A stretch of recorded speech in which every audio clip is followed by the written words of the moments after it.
네, 3년 9개월 만에 군백기를 끝내고 완전체로 돌아온 방탄소년단. 어젯밤 광화문을 넘어서 전 세계를 보랏빛으로 물들였습니다. 이미연 대중음악 평론가 모시고 어젯밤 광화문 공연과 그리고 이 BTS 컴백 얘기 나눠보도록 하겠습니다. 어서 오세요. 네, 안녕하십니까. 네, 평론가님 먼저 어제 공연 직접 가서 좀 보셨습니까? 네, 광화문 가서 보고 왔습니다. 네, 가장 좀 인상 깊었던 부분은 뭐가 있었습니까? 일단 그 광화문 광장 일대가 굉장히 독특한 편성으로 해서 이제 관객들로 가득 차고 또 응원봉 같은 것들이 불빛으로 가득 차서 그런 광경이 사실 월드컵 응원이나 이런 때랑은 또 분위기가 많이 다르더라고요. 네, 그래서 굉장히 좀 특이한 분위기였습니다. 반대로 이제 가셔서 이제 직접 보셨기 때문에 아쉬웠던 부분이 있다면 좀 어떤 게 있었을까요? 일단 아무래도 그 장소가 장소이니만큼 저희한테는 특별한 어떤 문화적인 중심이잖아요. 네네. 그래서 뭐 앞서서 주최 측에서 좀 예고했던 것도 그렇고 경복궁, 광화문 그리고 광장 일대의 좀 아름다움 같은 것들이 보여질 거라고 저는 기대를 많이 했는데 네.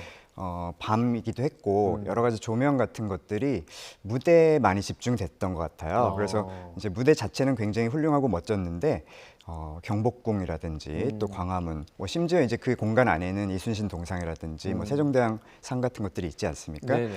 이런 것들에 대한 좀 조명이나 아름다움을 비추는 부분들이 좀 아쉬웠었고 그것보다는 이제 퍼포먼스 자체 그리고 전체적으로 부감샷으로 그 광화문 세종대로 이쪽을 이제 전체적으로 잡는 샷 이런 것들이 많았기 때문에 사실 어떤 우리들의 아름다움을 좀 제대로 보여준다기보다는 그냥 방탄소년단의 훌륭한 퍼포먼스를 멋지게 보여준 그런 것에 좀 집중했던 것이 약간은 또 아쉬움도 남았습니다. 사실 지금 말씀해 주신 것의 연장선일 수도 있는데 이게 사실 단순한 컴백 어떤 쇼가 아니라 네. 그런 행사가 아니라 국가급의 어떤 행사였잖아요. 그에 좀 맞아요. 걸맞는 준비가 좀 있었으면 좋았을 텐데 이 말씀을 좀 해주신 거죠? 네, 맞습니다. 이게 사실 뭐 그 해외 플랫폼에서 독점 생중계를 한 행사였었고 네. 엄밀히 따지면 이제 방탄소년단의 컴백 쇼였기 때문에 그렇지만 또 이렇게 상징적인 공간에서 펼쳐지고 또 교통 통제도 이루어지고 여러 가지 이제 저희들은 사회적 비용이 발생을 하잖아요.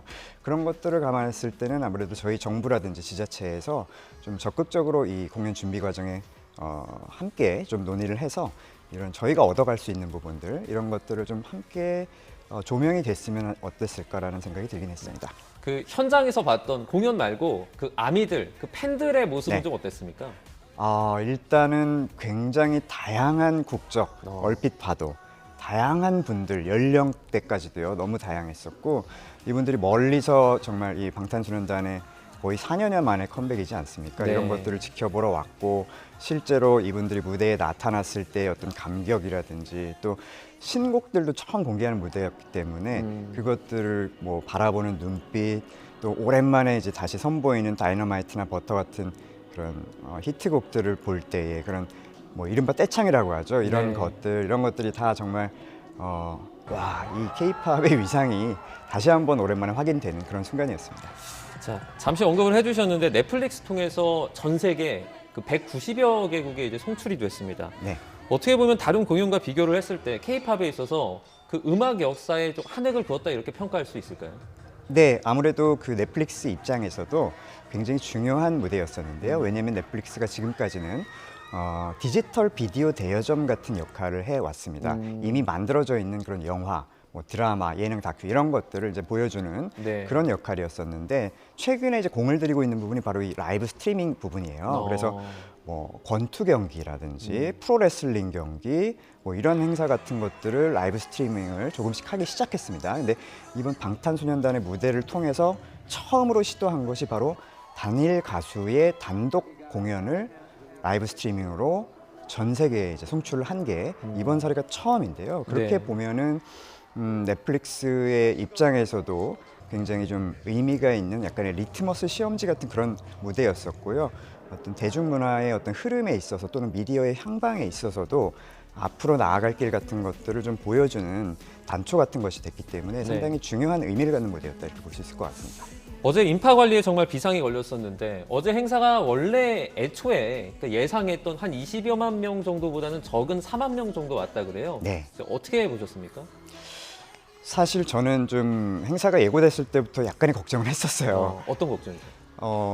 일단은 26만 명이라는 숫자가 나왔을 때 네. 이것이 그렇게 쉽게 추산할 수 있는 숫자인가라는 생각도 들었고 그리고 뭐 연초부터 조금씩 소식이 흘러나오긴 했습니다만 상당히 밖에, 그러니까 행사가 다가올 때까지도 구체적인 사항이 새롭게 발표되는 부분들이 많았었고, 특히나 뭐 교통 통제라든지 이런 것에 대한 디테일 같은 것들이 너무나 임박해서 새롭게 발표되는 내용들이 많았기 때문에 이 과연 26만 명이라는 부분, 그리고 교통 통제의 범위의 적정성 같은 부분들, 이런 것들에 대해서 조금 연면이 있었는데, 역시나 4만여 명 정도로 이제 추산이 되고 있어서, 그렇다면 애초에 26만 명이 이제 추산이 됐을 때는 어떤 근거가 있었는지, 그것에 대한 어떤 조금 더 구체적인 팩트 체크나 이런 것들이 있었으면 좋겠다, 이런 생각을 좀 했습니다. 통제 같은 거는 현장에서 좀 어떻게 느끼셨습니까? 적절했습니까? 좀 과했습니까? 사실 이제 아무래도 생각보다 적은 인원이 몰리다 보니까 거의 질서정연한 그런 분위기였어요. 물론 네, 그 행사장 가까이는 이제 검색이라든지 통제라든지 이런 것들이 더 타이트하게 이루어지긴 했습니다만, 아무래도 생각보다 많은 인파가 몰리지는 않다 보니까 질서정연하게 이렇게 진행이 됐던 것 같습니다. 공연에 앞서서 그 BTS 앨범이 그제죠. 아리랑이 이제 공개가 됐었는데 거기서 저희가 어떤 좀 메시지를 읽을 수 있을까요? 일단 아리랑이라는 제목 때문에 이제 또 많은 기대감을 갖게 했잖아요. 근데 사실은 타이틀곡 자체는 스윕이라는 곡입니다.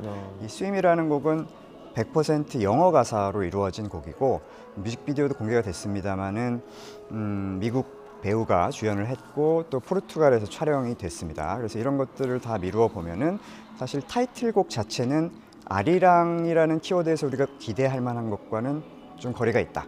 그리고 정확하게 미국을 중심으로 한 글로벌을 타깃으로 한 그런 팝송이다. 이렇게 생각을 하면 될 것 같고요. 이제 다만 이 앨범에 14곡이 들어가 있는데 그 중에서 첫 곡, 이 Body to Body라는 곡에서 네. 후반부에 이제 아리랑 선율이 실제로 등장을 합니다. 아리랑 아라리오 하는 그 재창하는 부분들이 등장을 하는데, 이게 일반적인 다른 가사와 겹쳐져서 한 30초 정도가 나오고, 그다음에 아리랑 아라리오 하는 그 선율만 단독으로 30초 정도가 나옵니다. 그래서 생각보다 좀 분량도 적고, 이게 바디투바디가 약간 그 파티송 같은 분위기거든요. 이제 강렬한 힙합 트랙이고 스타디움에서 다 같이 뛰어놀자라는 부분인데, 이런 것들이 뭐 가사적으로나 또 음악적으로나 좀 이렇게 완전히 화학적으로 결합되어 있다, 타이트하다, 이런 생각이 좀 덜 들었어요. 네, 그리고 물론 이제 다른 곡에서 뭐 엘리언스 같은 곡에서 뭐 신발 벗고 올라오라든지 너 빨리빨리 이런 식으로 한국의 문화를 조금 은유하는 부분들, 가사 같은 것들, 뭐 김구 선생님 이런 부분들이 등장하긴 하고, 그리고 넘버 29이라고 하는 그 트랙이 있는데 굉장히 독특한 트랙인데요. 여기서 그냥 종소리가 땡 하고 이게 1분 38초 동안 그 잔향으로만 끝나는 곡이에요. 그 전혀 종소리만 나옵니까? 그러면 노래나 이런 게 30초? 맞습니다. 종소리로만 그냥 쭉 지속되는 건데, 이제 짐작하시겠지만 성덕대왕 신종, 우리가 네네. 에밀레라고 하는 그 소리를 이제 디지털 음원으로 그대로 담은 건데요. 그래서 이런 부분들에서 좀 한국적인 요소를 느낄 수 있기는 한데, 사실 아시다시피 넘버 29이라는 게 우리나라 문화유산에 대한 지정번호 제도가 2021년에 폐지가 됐습니다. 5년 전에 폐지가 됐어요. 그래서 그 국보 29호였던 그 성덕대왕 신종을 가리키는 그 제목이 넘버 29인데, 이게 사실 의미가 없고 잘못하면은 이제 세계인들에게 잘못된 정보를 전달할 수도 있다. 이런 부분들이 좀 한국적인 부분들이 세심하다거나 아니면 굉장히 적극적으로 접목이 되어 있다기보다는 제 느낌에는 조금 표피적이고 단편적으로 접목이 되어 있다, 이렇게 많이 느꼈습니다. 네, 다소 뭐 아쉬운 부분들도 언급을 해주셨는데 며칠 전에 아카데미를 물들인 바로 K-팝 데몬 헌터스 골든 공연의 그 감동이 아직 좀 가시지 않고 있는 것 같아요. 그 오스카에서 이관왕을 하지 않았습니까? 네. BTS 컴백과 같이 어떻게 보면 K-팝의 다시 한번 부흥을 이끌지 않을까라는 기대를 하는 분들이 계신데 어떻게 전망하십니까?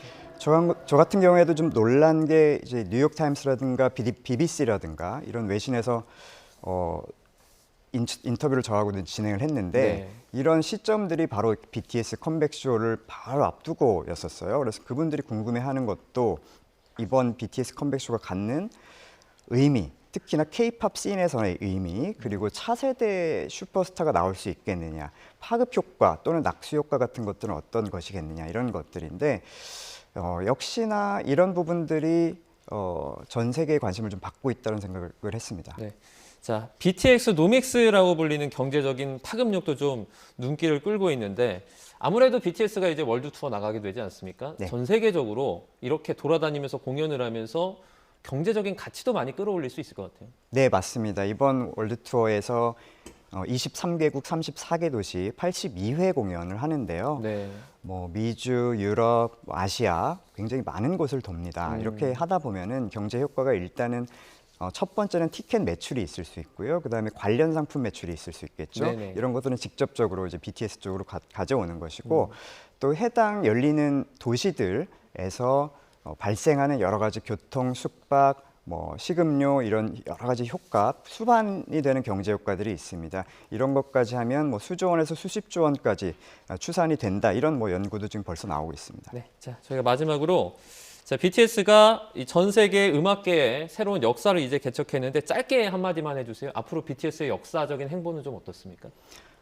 일단은 본인들도 앨범 자체에 2.0이라는 제목의 곡을 담았어요. 네. 그렇게 보면은 방탄소년단이 지금 데뷔한 13년 됐거든요. 그 챕터 2, 이른바 군백기라고 하죠.